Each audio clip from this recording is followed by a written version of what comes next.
Guys, welcome back to another video. Today we are going to be doing the Jacksonville Jaguars 2025 to 2026 predictions here on this show, or on this channel I should say.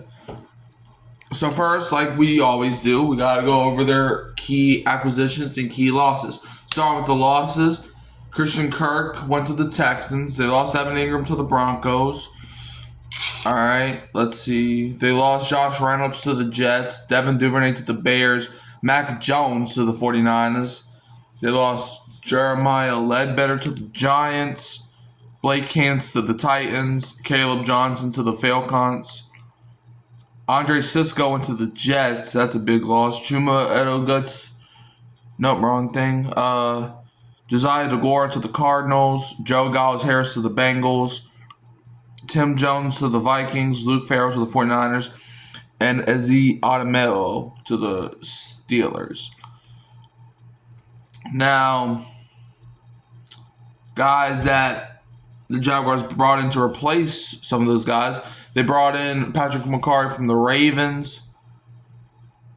They brought in Dennis Gardeck from the Cardinals, Emmanuel Ogbah from the Dolphins, Jordan Lewis from the Cowboys, Dewan Smoot from the Bills, Johnny Munt from the Vikings, Nick Mullins from the Vikings, Eric Murray from the Texans, Chuma Edoga from the Cowboys, Dernish Johnson from, nope, wrong thing again, Hunter Long from the Rams, Diami Brown from the Commanders, Fred Johnson from the Eagles, Robert Hainsey from the Buccaneers, and Quinn Morris from the Bills. And also I forgot to mention, so last season the Jaguars finished, I'm pretty sure they, what was the record? Were they 5-12?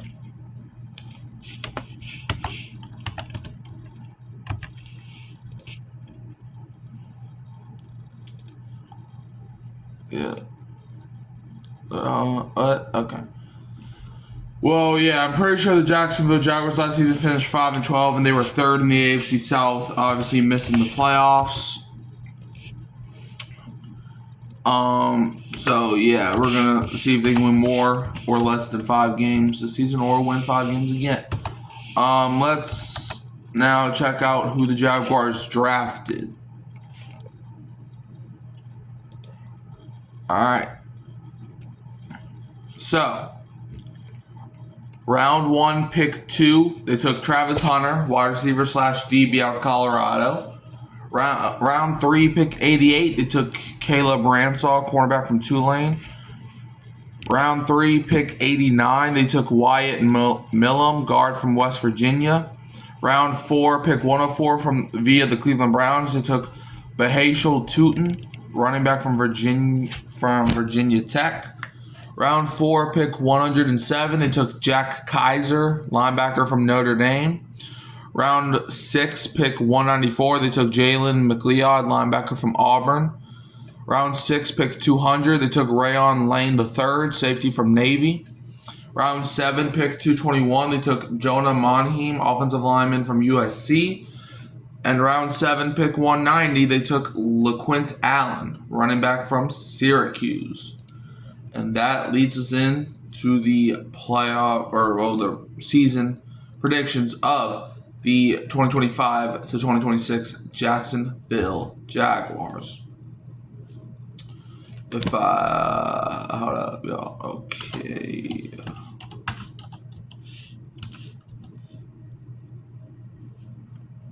All right.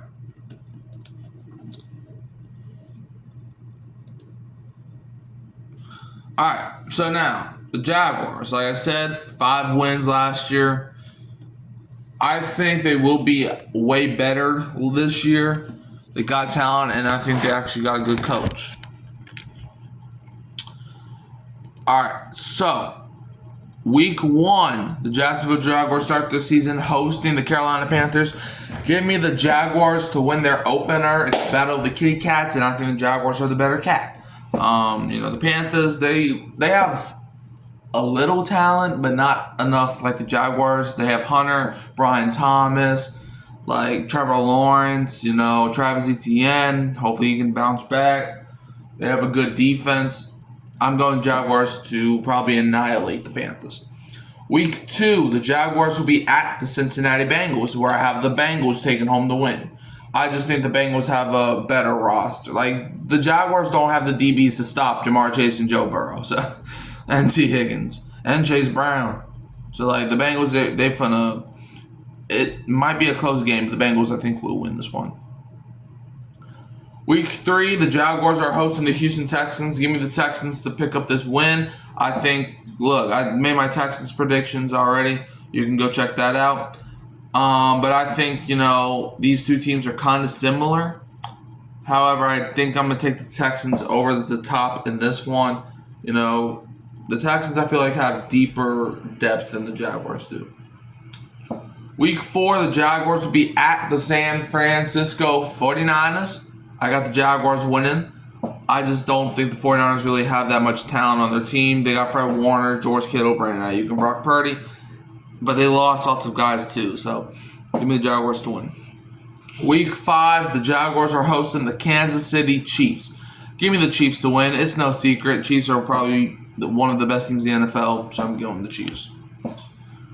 Week 6, the Jaguars are hosting the Seattle Seahawks. I got the Jaguars winning. Look, these are two of the most underrated teams in football, and I think the Jaguars get this win. So, the Jaguars have a good D-line with Travon Walker and Josh Hines-Allen, and I think they're gonna play rough on Sam Darnold. So I got Jaguars pulling it out. Week 7, Jaguars are hosting the Los Angeles Rams. Give me the Jaguars to win. Stafford is on the older side, and Josh Hines-Allen is a good pass rusher, and the Rams don't really have that great of an offensive line, so I think the Jaguars are going to wreak havoc that game. Week 8 is the Jaguars' bye week, so coming out their bye, Week 9, they're at the Las Vegas Raiders, and I got the Raiders winning. Look, I'm higher on the Raiders than a lot of people. I think this will be a good game, but I do have Geno Smith pulling it out. I think that's what experience is going to get to the Jaguars. Week 10, Jaguars are at the Houston Texans. I got the Jaguars winning, splitting with the Texans, divisional game. Week 11, the Jaguars are hosting the Los Angeles Chargers, where I got the Jaguars winning. I think the Jaguars have a better defense. I think they have a better offense than the Chargers, and I don't really think the Chargers really have any receivers that can really beat the Jaguars DBs other than Lab McConkey, but that's just my opinion. I think the Jaguars get the win. Week 12, the Jaguars are at the Arizona Cardinals. I got the Cardinals winning. I think Kyler Murray is going to be too much for that Jaguars defense to handle. Plus with Martin Harrison back there. And then they also added Josh Sweat, so I think it's going to be a pretty good game if you're a Cardinals fan. Week 13, Jaguars at the Tennessee Titans. I got the Titans winning the first time that they meet. It's in Tennessee. Cam Ward is going to try to rally the guys up to go up against fellow number 2 overall pick Travis Hunter. And I got the Titans winning this one. Week 14, we got the Jaguars hosting the Indianapolis Colts. The Colts have never beaten the Jaguars in Jacksonville since 2014, I think, and I don't think it's going to stop now, so give me the Jaguars to win. Week 15, Jaguars hosting the New York Jets. I got the Jaguars winning. I just don't really think Justin Fields has the arm to beat the Jaguars. He has legs, but I don't think he has the arm to really overpower the Jaguars defense. Week 16, the Jaguars are at the Denver Broncos. Give me the Jaguars to win. I think the Broncos have a pretty good team, but I don't really see Bo Nix highly, so I think the Jaguars win. Week 17, the Jaguars are at the Indianapolis Colts. This is where I got the Colts winning. It's not in Jacksonville, so the Colts are safe. And then Week 18, to close out the season, you got the Jaguars hosting the Tennessee Titans. Give me the Jaguars to win, and they split the season series because this time Travis Hunter is going to try to rally the troops. So I think the Jacksonville Jaguars finished with a record of 10-7. So that's 5 more wins than they got last year. So how do y'all feel? Do y'all think the Jaguars are going to win more than 10 games, less than 10 games, or are they going to win 10 games? Let me know in the comments below. You can always find me at Hurricane Mike, Kyle Phelps, and Keeping It Real Who Dat Sports Podcast. And don't forget to like, subscribe, and turn on the bell, and also share. And I'll leave you as always with the Who Dat, and don't be a Falcons fan.